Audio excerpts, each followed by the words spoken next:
ঢাকা থেকে নির্বাচন করব এটা মোটামুটি নিশ্চিত। সেই জায়গা থেকে নিজের ভোটটাও ঢাকায় নিয়ে আসা, কারণ ভোটটা যাতে অপচয় না হয়। আমি যদিও ভোটার হয়েছে আগে, কিন্তু কোনো নির্বাচনে ভোট দিতে পারি নাই। এই নির্বাচনে যাতে ভোট দিতে পারি সেটা নিশ্চিত করলাম। নির্বাচন কোথা থেকে করব এই বিষয়ে এখনো চূড়ান্ত কোনো সিদ্ধান্ত হয়নি, তবে ঢাকা থেকে করবো। এখন পর্যন্ত পরিকল্পনা স্বতন্ত্র নির্বাচন করারই, তারপরে দেখা যাক। আমার কারোর সাথে কোন ধরনের আলোচনা হয় নাই। কেউ কোন আসন কোন রাজনৈতিক দল ফাঁকা রাখলো কি রাখলো না সেটা আমার দেখার বিষয় না। আমি আমার সিদ্ধান্ত ব্যক্তিগতভাবে এককভাবেই নিব। সরকার থেকে পদত্যাগ করার পর থাকার প্ল্যান আছে ধানমন্ডি এলাকায়, তো সেই জায়গা থেকে যেখানে থাকবো সেখানেই ভোটার হওয়া। আপনারা তো জানেন যে নির্বাচন করার জন্য আপনি কোথায় ভোটার হইলেন সেটা গুরুত্বপূর্ণ না, আপনি দেশের নাগরিক বা ভোটার হলেই যথেষ্ট।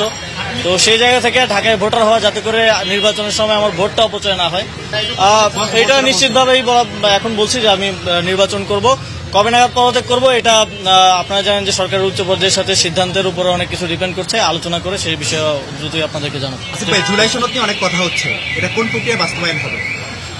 এই বিষয়ে এখনো যেহেতু কোনো সিদ্ধান্ত আসেনি, আপনারা জানেন যে সরকার রাজনৈতিক দলগুলোকে আলোচনা করার জন্য সময় দিয়েছে, এবং সরকার রাজনৈতিক দলগুলো থেকে ফিডব্যাক পাওয়ার পর চূড়ান্ত সিদ্ধান্ত নেবে। সিদ্ধান্ত নেওয়ার পরে বলা যাবে, এখনই কিছু বলা যাচ্ছে না।